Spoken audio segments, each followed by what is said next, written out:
ಎಲ್ಲ ಪತ್ರಿಕಾ ಮಾಧ್ಯಮಗಳಿಗೆ ಸ್ವಾಗತ ಮಾಡುತ್ತಾ, ಅದೇ ರೀತಿ ನಾವು ಮೊನ್ನೆ ನಮ್ಮ ಪೆರುವಾಯಿ ಪಂಚಾಯತಲ್ಲಿ ಒಂದು ಲಂಚದ ಪ್ರಕರಣ ಇದಾಯಿತು ಅಧ್ಯಕ್ಷರಿಂದ.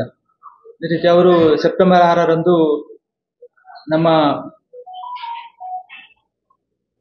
ಸಣ್ಣ ನೀರಾವರಿ ಇಲಾಖೆಯಿಂದ ಒಂದು ಬೋರ್ವೆಲ್ ಪಾಸ್ ಆಗಿತ್ತು. ಅದಕ್ಕೆ 10,000 ಲಂಚದ ಬೇಡಿಕೆಯನ್ನು ಇಟ್ಟಿದ್ರು. ಅದೇ ರೀತಿ ಆ ದಿವಸ ಸೆಪ್ಟೆಂಬರ್ 6ರಂದು ನಮ್ಮ ಲೋಕಾಯುಕ್ತ, ಮಂಗಳೂರು ಲೋಕಾಯುಕ್ತರು ದಾಳಿ ಮಾಡಿ ಈ ಒಂದು 10,000ವನ್ನ ಅವರು ತೆಗೊಳ್ಳುವಾಗ ಅವರನ್ನ ಗಡ್ಡಾಗಿ ಹಿಡಿದಿದ್ದಾರೆ. ಅದೇ ರೀತಿ ಅವರು ದಕ್ಷಿಣ ಕನ್ನಡ ಜಿಲ್ಲಾ ಮಹಿಳಾ ಕಾಂಗ್ರೆಸ್ಸಿನ ಕಾರ್ಯದರ್ಶಿ ಕೂಡ. ಅದೇ ರೀತಿ ನಮ್ಮ ಶಾಸಕರ ಪುತ್ತೂರು ವಿಧಾನಸಭಾ ಕ್ಷೇತ್ರದ ಶಾಸಕರ ಆಪ್ತರಾಗಿದ್ದುಕೊಂಡು ಈ ಒಂದು ಲಂಚವನ್ನ ಅವರು ಸ್ವೀಕರಿಸುವಾಗ ಸಿಕ್ಕಿಬಿದ್ದಿದ್ದಾರೆ. ಅದೇ ರೀತಿ ಕೆಲವೊಂದು ಕಾಂಟ್ರಾಕ್ಟ್ನವರಲ್ಲಿ ಮತ್ತೆ ಬೇರೆ ಬೇರೆ ಯಾರೆಲ್ಲ ಕಲ್ಲಿನ ಕೊರೆಯವರಿಂದ, ಅದೇ ರೀತಿ ಕೆಲವೊಂದು ಪಂಚಾಯತಿಗೆ ಬರುವವರಿಂದ ಹಣದ ಬೇಡಿಕೆಯನ್ನಿಟ್ಟು ಇದು ಮಾಡ್ತಾ ಇದ್ರು. ಅದು ಮತ್ತೆ ಕೆಲವೊಂದು ಶಾಸಕರ ಅನುದಾನದಲ್ಲಿ ಮಂಜೂರು ಮಾಡಿದಂತ ಇದರಲ್ಲಿ ಮತ್ತೆ 94C ಮತ್ತೆ ಅಕ್ರಮ ಸಕ್ರಮದಲ್ಲಿ ಕೂಡ ಒಂದು ಇದನ್ನ ಮಾಡ್ತಾ ಇದ್ರು. ಅದೇ ರೀತಿ ನಮ್ಮ ಶಾಸಕರ ಈ ಒಂದು ಕಾಳಬುಡದಲ್ಲಿ ಈ ಒಂದು ಅಧ್ಯಕ್ಷರು ಲಂಚವನ್ನ ಪಡೆಯುತ್ತಾ ಇದ್ದಾರೆ. ಅದೇ ರೀತಿ ಅವರ ಅಧಿಕಾರಿಗಳನ್ನ ನಾವು ಒಂದು ಮಾಧ್ಯಮದಲ್ಲಿ ಎಲ್ಲ ನೋಡಿದ್ದೇವೆ. ಎಲ್ಲ ಅಧಿಕಾರಿಗೆ ನಮ್ಮ ಪುತ್ತೂರು ಇದರಲ್ಲಿ ಅಧಿಕಾರಿಗಳನ್ನ ಜೋರು ಮಾಡಿ ನೀವು ಯಾವುದೇ ಲಂಚವನ್ನ ತೆಗೊಳ್ಬಾರ್ದಂತ ನಾವು ಮಾಧ್ಯಮದಲ್ಲಿ ಎಲ್ಲ ನೋಡಿದ್ದೇವೆ. ಅದೇ ರೀತಿ ಆ ಒಂದು ಅವರು ಇದರಲ್ಲಿ ಮೌನ ವಹಿಸಿದ್ದಾರೆ. ಈ ಒಂದು ಪ್ರಕರಣದಲ್ಲಿ ಮೌನ ವಹಿಸಿದ್ದಾರೆ. ಅವರ ಈ ಒಂದು ನಡೆ ನಮ್ಮ ಎಲ್ಲ ಸಾರ್ವಜನಿಕರಿಗೆ ಒಂದು ಸಂಶಯವನ್ನು ಮೂಡುವಂತ ಅದಾಗಿದೆ ಇದರಲ್ಲಿ.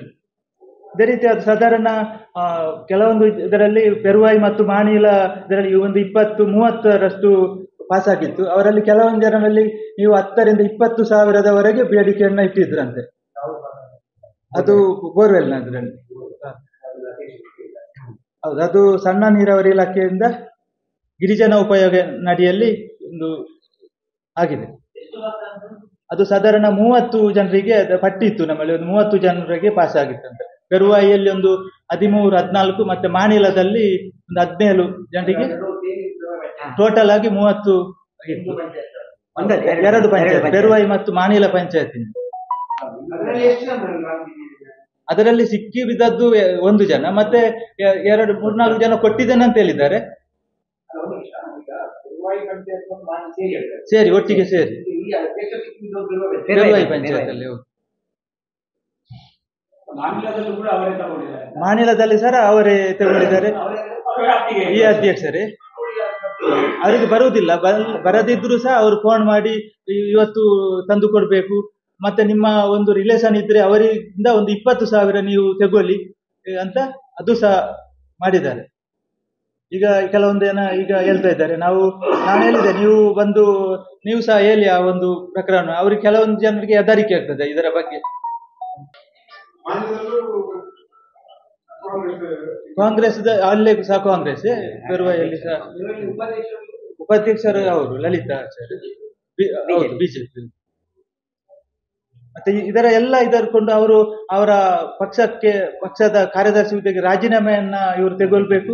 ಅದೇ ರೀತಿ ಈ ಒಂದು ನೈತಿಕ ಹೊಣೆ ಅನ್ನುವತ್ತು ಪಂಚಾಯತ್ ಅಧ್ಯಕ್ಷ ಸ್ಥಾನಕ್ಕೆ ರಾಜೀನಾಮೆಯನ್ನ ಕೊಡ್ಬೇಕಂತ ನಾವು ಈ ಮುಖಾಂತರ ಕೇಳಿಕೊಳ್ತೇವೆ. ಅದೇ ರೀತಿ ಈಗ ನಮಗೆ ಸಮಸ್ಯೆ ಆಗಿದೆ, ನಮ್ಮ ಪಂಚಾಯತ್ನಲ್ಲಿ ಅಧ್ಯಕ್ಷರಿಲ್ಲ. ಬಂದವರಿಗೆ ಏನಾದರೂ ಸೈನ್ ಆಗ್ಬೇಕಿದ್ರೆ ಯಾವುದಕ್ಕೂ ನಮಗೆ ಸಮಸ್ಯೆ ಆಗಿದೆ. ಅದಕ್ಕೆ ಆಡಳಿತಾಧಿಕಾರಿಯನ್ನ ನೇಮಿಸಬೇಕಂತ ನಾವು ಈ ಮೂಲಕ ಆಗ್ರಹಿಸ್ತೇವೆ. ಈಗ ಅವರು ಜೈಲಲ್ಲಿದ್ದಾರೆ.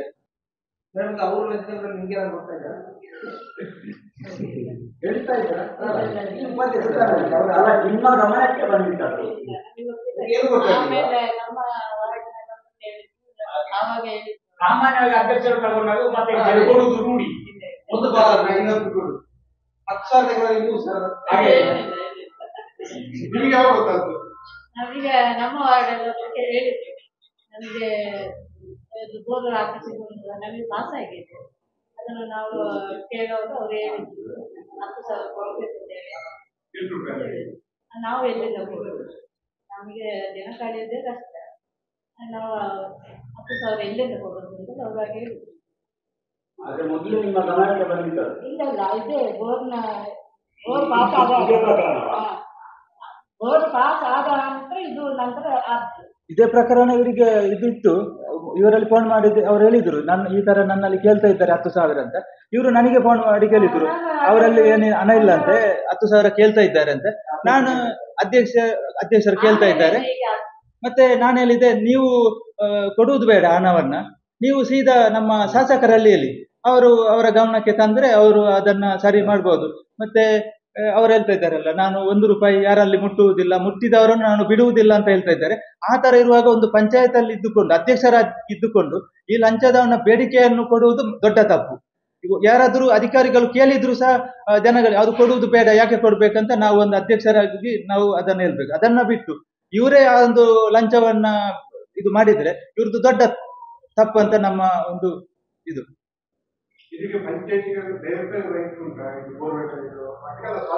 ಅದು ಶಾಸಕರ ಇದರ ಶಿಫಾರಸಿನ ಮುಖಾಂತರ ಅದು ಇಲಾಖೆ ಕೊಡುವಂತದ್ದು. ಅದು ಶಾಸಕರು ಸೈನ್ ಹಾಕಿ ಇವರಲ್ಲಿ ಕೊಟ್ಟಿದ್ದಾರೆ. ಇವರು ಅದರ ಬಗ್ಗೆ ಆತರ ಗ್ರಾಮ ಸಭೆಯಲ್ಲಿ ಅಲ್ಲ, ಶಾಸಕರ ಶಿಫಾರಸಿನ ಮೂಲಕ ಅದು ಪಾಸ್ ಆಗ್ತದೆ ಅಲ್ವಾ? ಹೌದು, ನೇರವಾಗಿ ಆ ಇಲಾಖೆಗೆ ಸಂಬಂಧಪಟ್ಟದ್ದು. ಹೌದು, ಹೌದು. ಪಾಸ್ ಆದ ನಂತರ ಸುದ್ದಿಯಾಗಿ ಅದೇ ಪಾಸ್ ಆಗುವುದಕ್ಕೆ ಒಂದು ಬೇರೆ ಪ್ರಶ್ನೆ ಅಲ್ವಾ? ಪಾಸ್ ಆದ ನಂತರ ಸುದ್ದಿಯಾಗಿ ಇವರು ಅಲ್ಲಿ ನಮಗೆ ಮಾಧ್ಯಮದಲ್ಲಿ ನೋಡಿ ಗೊತ್ತು, ಅದು ಅಧಿಕಾರಿಗಳಿಗೆ ಕೊಡುವಂತ ಅದು ಯಾರಿಗೇ ಆಗ್ಲಿ ಅದನ್ನು ಅವರು ತನಿಖೆ ಮಾಡಬೇಕು. ಇವರು ಒಂದು ವೇಳೆ ಅಧಿಕಾರಿಗಳು ಕೇಳಿದ್ರು ಸಹ ಅದನ್ನು ನಮ್ಮ ಶಾಸಕರಿಗೆ ಒಂದು ಕಡೆ ಒಂದು ತೆಗೆಸಿದ್ದಾರಂತೆ, ಅದು ಆಗಿದೆ ಅಂತೆ ಕಳೆದ. ಆಮೇಲೆ ಮಳೆ ಬಂತು, ಅದು ಸ್ವಲ್ಪ ಲೇಟ್ ಆಯ್ತು ಅಂತ ಅದು ಬಾಕಿ ಆಗಿದೆ. ಇನ್ನು ಈ ವಾರದಲ್ಲಿ ಬರುವ ತಿಂಗಳಲ್ಲಿ ಬರ್ತದೆ. ಒಂದು ವೇಳೆ ನೀವು ಆ ಹಣವನ್ನು ಕೊಡದಿದ್ದರೆ ನಿಮ್ಮ ಬೋರ್ ನಿಮಗೆ ಸ್ಯಾಂಕ್ಷನ್ ಅದು ಕ್ಯಾನ್ಸಲ್ ಮಾಡ್ತೇನೆ ಅಂತ ಆ ತರ ಅವರಲ್ಲಿ ಹೇಳಿದಾರಂತೆ. ಯಾರೀಗ ಅಧಿಕಾರಿ ಅಲ್ಲ, ಇವರು ಅಧ್ಯಕ್ಷರು, ನಾನು ಅದನ್ನು ನಿಮಗೆ ಆಗುದಿಲ್ಲ, ಅದನ್ನು ಕ್ಯಾನ್ಸಲ್ ಮಾಡ್ತೇನೆ ಅಂತ ಅಧ್ಯಕ್ಷರು ಈ ಫಲಾನುಭವಿಗಳಿಗೆ ಹೇಳಿದ್ದಾರೆ. ಅಧಿಕಾರ ಇಲ್ಲ, ಅದು ಇಲ್ಲದ್ರೆ ಇವರು ಹಣ ಕೊಡುವುದಿಲ್ಲ, ಎದರಿಸಿ ಹಣವನ್ನ ಇದು ಮಾಡುವುದು. ಜನ ನಂಬ್ತಾರೆ. ಅದೇ ರೀತಿ ಅಲ್ಲಿ ಕೆಲವು ಜನ ಹೇಳಿದ್ರು, ನಮ್ಮ ಒಂದು ದಲಿತ ಸಂಘಟನೆ ಅಧ್ಯಕ್ಷರಿದ್ರು, ಅವರಿಗೂ ಸಹ ಪಾಸ್ ಆಗಿದೆ. ನಮ್ಮ ವಿಟ್ಲದ ದಲಿತ ಸಂಘಟನೆ ಅಧ್ಯಕ್ಷರು ಸೋಮಪ್ಪ ಅಂತ, ಅವರಿಗೂ ಸಹ ಪಾಸ್ ಆಗಿದೆ. ಅವರಲ್ಲಿ ಸಹ ಇವರು ಕೇಳಿದ್ದಾರೆ, ಈಗ ನೀವು 10,000 ಕೊಡ್ಬೇಕು. ಅವರಲ್ಲಿ ಇದ್ದರಂತೆ, ನನ್ನಲ್ಲಿ ಈಗ ಇಲ್ಲ, ನಾನು ಕೆಲಸ ಮಾಡಿ ದುಡಿಯೋ, ನನ್ನಲ್ಲಿ ಏನಿಲ್ಲ ಅಂತ. ಅದು ಕೊಡದೇ ಆಗುದಿಲ್ಲ ಅಂತ ಹೇಳಿದ ಮೇಲೆ ಇನ್ನು 1 ವಾರದಲ್ಲಿ ಅವ್ರು ಕೊಡ್ತೇನೆ ಅಂತ ಹೇಳಿದ್ರಂತೆ. ಕೊಡ್ಲಿಲ್ಲ, ಅವರು ಕೊಡ್ತೇನೆ ಅಂತ ಹೇಳಿದಾರಂತೆ. ಅಷ್ಟು ಇವರು ಇದು ಮಾಡಿದ್ದಾರೆ, ಎಲ್ಲ ಪಾಸ್ ಆಗ್ತದೆ ಅಂತ ಧೈರ್ಯ ಇಲ್ಲ. ಅದು ಗಂಗಾ ಕಲ್ಯಾಣಿಯಲ್ಲಿ ಅಷ್ಟು, ಇದು ಗಿರಿಜನ ಉಪಯೋಗ ನಿಧಿಯಲ್ಲಿ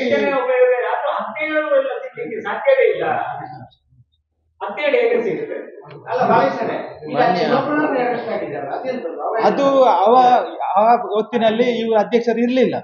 ಆ ಇಲ್ಲದ ಹೊತ್ತಿಗೆ ಇವ್ರು ಫೋನ್ ಮಾಡಿ ಕೇಳಿದ್ರು ಯಾರಲ್ಲಿ ಕೊಡ್ಬೇಕಂತ. ಅಲ್ಲಿ ಬಿಲ್ ಕಲೆಕ್ಟರ್ ಇದ್ರು, ಆ ಬಿಲ್ ಅವರಲ್ಲಿ ಕೊಡಿ, ಆಮೇಲೆ ನಾನು ಅವರಲ್ಲಿ ತೆಗೊಳ್ತೇನೆ ಅಂತ ಇವರು ಹೇಳಿದ್ರು. ಆ ತರ ಅವರು ನಮ್ಮ ತಗೊಂಡದ್ದು ಬಿಲ್ ಕಲೆಕ್ಟರ್, ಅವರಲ್ಲಿ ಕೊಟ್ಟು ಮತ್ತೆ ನಾನು ಬರ್ತೇನೆ ಅಂತ ಹೇಳಿದ್ರಂತೆ. ಬಿಲ್ ಕಲೆಕ್ಟರ್ ಅಧ್ಯಕ್ಷರು ಫೋನ್ ಮಾಡಿ ಹೇಳಿದ್ರು, ಈಗ ಈ ತರ ಬಂದಿದ್ದಾರೆ, ಅವರಲ್ಲಿ ಇವರು ತೆಗೊಳ್ಳಿ, ನಾನು ಮತ್ತೆ ಬಂದು ಅದನ್ನು ಕಲೆಕ್ಟ್ ಮಾಡ್ತೇನೆ ಅಂತ ಹೇಳಿದ್ರು. ಇಬ್ರು ಸಹ ಈಗ ಒಳಗಿದ್ದಾರೆ.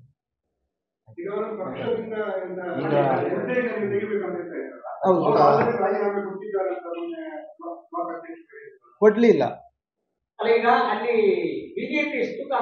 ನಾಲ್ಕು ಅದು ಟಾಸ್ ಹಾಕುವಾಗ ಅವರಿಗೆ ಹೋಯ್ತು. ಈಗ ಸಮ ಆಯ್ತು. ಆ ಟಾಸಿನ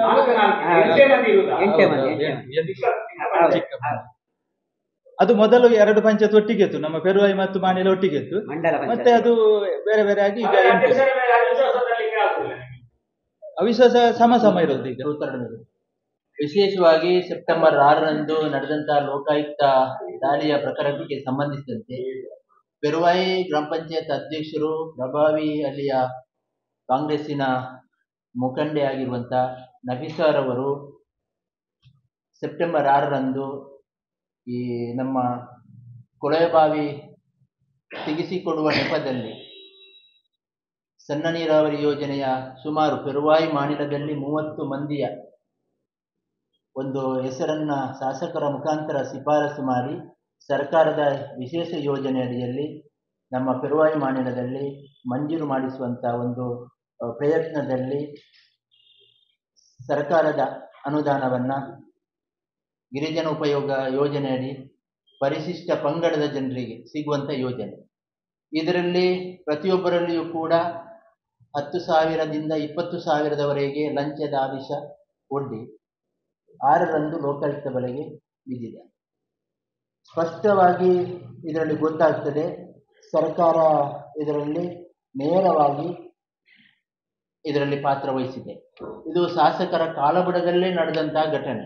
ಅನೇಕ ವಿಚಾರಗಳಲ್ಲಿ ಮಾಧ್ಯಮದಲ್ಲಿ ನೋಡ್ತೇವೆ, ಸಣ್ಣ ಪುಟ್ಟ ಅಧಿಕಾರಿಗಳು ಏನಾದರೂ ಗ್ರಾಮ ಮಟ್ಟದ ಅಧಿಕಾರಿಗಳು ಲಂಚ ತಗೊಂಡ್ರೆ ಅವರನ್ನು ಜೋರು ಮಾಡಿ ಶಾಸಕರನ್ನು ವಾಪಸ್ ಕೊಡಿಸ್ತಾ ಇದ್ರು.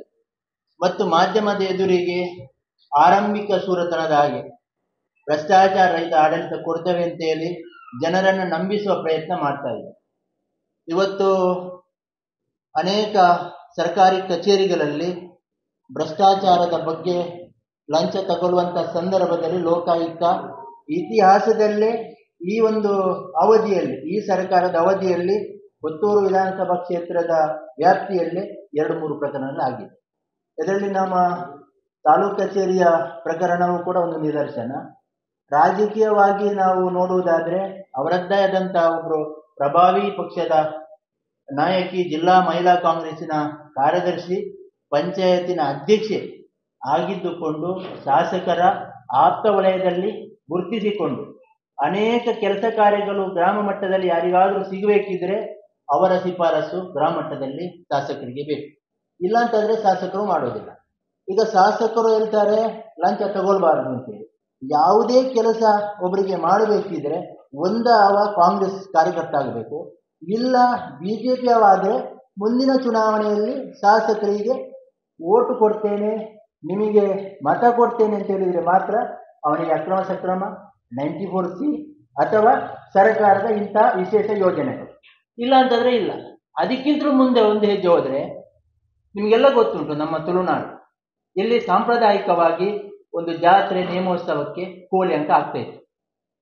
ನಾವು ನಮ್ಮ ಪೆರುವಾಯಿಯ ಜಾತ್ರೆಯ ಬಗ್ಗೆ ಹೋಗಿ ಸ್ಥಳೀಯ ಮಟ್ಟದ ಅಲ್ಲಿ ಹೋಗಿ ಮಾತಾಡಿದರೆ ಪರ್ಮಿಷನ್ ಆಗಬೇಕಂತೆ ಪೊಲೀಸ್ ಇಲಾಖೆ, ನಿಮ್ಗೆ ಗೊತ್ತುಂಟು. ಆವಾಗ ಅಲ್ಲಿ ಏನಾಗ್ತದೆ ಅಂತ ಹೇಳಿದರೆ ಅಲ್ಲಿ ಕೆಲವರು ನಮಗೆ ಪರ್ಮಿಷನ್ ಸಿಗುವುದಿಲ್ಲ. ನಮಗೆ ಶಾಸಕರಿಂದ ಅದಕ್ಕೆ ಪರ್ಮಿಷನ್ ಆಗಬೇಕು ಮೊದಲು, ನಂತರ ಸ್ಟೇಷನಿನಿಂದ. ಯಾಕೆ ಹೇಳಿದೆ ಅಂತ ಹೇಳಿದರೆ ಅಲ್ಲಿಯ ಕಾಂಗ್ರೆಸ್ಸಿನ ಮುಖಂಡನನ್ನು ಕೊಂಡೋಗಿ ನಾವು ಶಾಸಕರ ಹತ್ರ ನಾವು ಮಾತಾಡಿಸ್ಬೇಕು. ಮಾತಾಡಿದರೆ ಮಾತ್ರ ಅದಾಗ್ತದೆ. ಯಾಕೆ ಈ ಮಾತು ಹೇಳಿದೆ ಅಂತ ಹೇಳಿದರೆ, ಭ್ರಷ್ಟಾಚಾರ ಇಲ್ಲ ಅಂತ ಹೇಳಿದರೆ ಮತ ಒಂದು ಕೆಲಸ ಸರ್ಕಾರ ಕೆಲಸ ಆಗಬೇಕು ಅನ್ನುವಂಥದ್ದು ಓಟು ಕೊಡುವ ಮುಖಾಂತರ ಆಗಬೇಕು ಅಂತಿದ್ರೆ ಶಾಸಕರು ಇನ್ನೊಂದು ರೀತಿಯಲ್ಲಿ ಅದನ್ನು ಪರೋಕ್ಷವಾಗಿ ಅದು ಕೂಡ ಭ್ರಷ್ಟಾಚಾರ ಲಂಚದ ರೂಪದಲ್ಲಿ ಕೇಳುವುದು ಅಂತ ಹೇಳಲಿಕ್ಕೆ ಬಯಸ್ತೇವೆ. ಒಟ್ಟು ಇಡೀ ಸರ್ಕಾರದ ವ್ಯವಸ್ಥೆಯಲ್ಲಿ ಲಂಚ ಕೊಡದೆ ಯಾವುದೇ ಕೆಲಸ ಆಗುವುದಿಲ್ಲ. ಇವತ್ತು ಅಧಿಕಾರಿಗಳ ಟೇಬಲ್ ಎಲ್ಲ ಕಂಬ ಕೂಡ ಸರ್ಕಾರಿ ಕಚೇರಿಗಳದ್ದು ಲಂಚ ಕೇಳ್ತಾ ಇದೆ. ಶಾಸಕರು ಸುಮ್ಮಗೆ ಜನರನ್ನ ಏನಾದರೂ ಒಂದು ರೀತಿಯಲ್ಲಿ ಮೋಸ ಮಾಡುವಂಥದ್ದು, ಸುಮ್ಮನೆ ದೇವರ ಹತ್ರ ಕರೆಸುವಂಥದ್ದು, ಮಲಿಂಗೇಶ್ವರನ ಹೆಸರಲ್ಲಿ ಪ್ರಮಾಣ ಮಾಡಿಸುವಂಥದ್ದು, ಇದೆಲ್ಲ ಒಂದು ರೀತಿಯ ನಾಟಕ. ಇದಕ್ಕೆ ನಾವು ಹೇಳ್ತೇವೆ, ನೈತಿಕತೆ ಇದ್ದರೆ, ಸ್ವಾಭಿಮಾನ ಇದ್ದರೆ, ಗೌರವ ಇದ್ದರೆ ಶಾಸಕರು ಅವರ ಪಕ್ಷದವರೇ, ಅವರ ಆಪ್ತರೇ ಇಂಥ ಒಂದು ಪ್ರಕರಣದಲ್ಲಿ ಸಿಲುಕಿ ಹಾಕಿಕೊಂಡು ಭ್ರಷ್ಟಾಚಾರದಲ್ಲಿ ಜೈಲು ಸೇರಿದ್ದಿರುವಾಗ ಅವರೇ ಹೇಳಬೇಕು ನೈತಿಕತೆಯಲ್ಲಿ ಅವರನ್ನು ಪಕ್ಷದಿಂದ ವಜಾ ಮಾಡಿದೆ. ಮತ್ತೆ ಅಧ್ಯಕ್ಷ ಸ್ಥಾನ ಇವತ್ತೊಂದು ಸ್ಥಳೀಯ ಸಂಸ್ಥೆಯ ಒಂದು ಗೌರವತವಾದ ಸ್ಥಾನ. ಇವತ್ತು ಆ ಪೆರುವಾಯಿ ಪಂಚಾಯತಿಯಲ್ಲಿ ಅಧ್ಯಕ್ಷರಿಲ್ಲದೆ ಜನರ ಕೆಲಸ ಕಾರ್ಯಗಳಿಗೆ ತೊಂದರೆ ಆಗಿದೆ. ಒಂದು ನೈತಿಕ ಹೊಣೆ ಹೊತ್ತು ಆ ಶಾಸಕರ ಏನು ಅವರ ಸ್ವಾಭಿಮಾನ ಇದ್ರೆ, ಅವರಿಗೆ ಒಂದು ನೈತಿಕತೆ ಇದ್ರೆ ಅವರ ಹತ್ರ ಅವರು ನೈತಿಕ ಹೊಣೆ ಹೊತ್ತು ರಾಜೀನಾಮೆ ಕೇಳಬೇಕು. ಇದು ನಮ್ಮ ಆಗ್ರಹ. ಇಲ್ಲದೆ ಹೋದಲ್ಲಿ ನಾವು ಮುಂದಿನ ದಿನಗಳಲ್ಲಿ ಈ ವಿರುದ್ಧ ಪ್ರತಿಭಟನೆಯನ್ನ ಮಾಡುತ್ತೇವೆ. ಮತ್ತು ನನ್ನ ಇನ್ನೊಂದು ಆಗ್ರಹ ಏನಂತ ಹೇಳಿದ್ರೆ, ಆಡಳಿತಾಧಿಕಾರಿ ನೇಮಕ ಮಾಡಿ ಜನರಿಗೆ ತೊಂದರೆ ಆಗಬಾರ್ದು. ಇದು ಕುಡಿಯ ನೀರಿನ ವ್ಯವಸ್ಥೆ ಇರ್ಬೋದು, ಅನೇಕ ಸ್ಥಳೀಯ ಮಟ್ಟದ ಜನರಿಗೆ ಕೆಲಸ ಕಾರ್ಯಗಳಾಗಬೇಕು, ಅದು ಯಾವುದು ಆಗುವುದಿಲ್ಲ, ಎಲ್ಲವೂ ಕೂಡ ಸ್ತಬ್ಧ ಆಗಿದೆ. ಆದ್ದರಿಂದ ಸಾರ್ವಜನಿಕ ಕೆಲಸಗಾರರಿಗೆ ತೊಂದರೆ ಆಗದ ರೀತಿಯಲ್ಲಿ ಈ ಒಂದು ವ್ಯವಸ್ಥೆ ಆಗಬೇಕು ಅಂತ ಮಾಧ್ಯಮದ ಮೂಲಕ ನಾವು ಇವತ್ತು ಆಗ್ರಹಿಸ್ತಾ ಇದ್ದೇವೆ. ಸುದ್ದಿ ಚಾನಲ್, ಕ್ಷಣ ಕ್ಷಣದ ಸುದ್ದಿಗಾಗಿ. That's my gadget. Let's go have some fun then.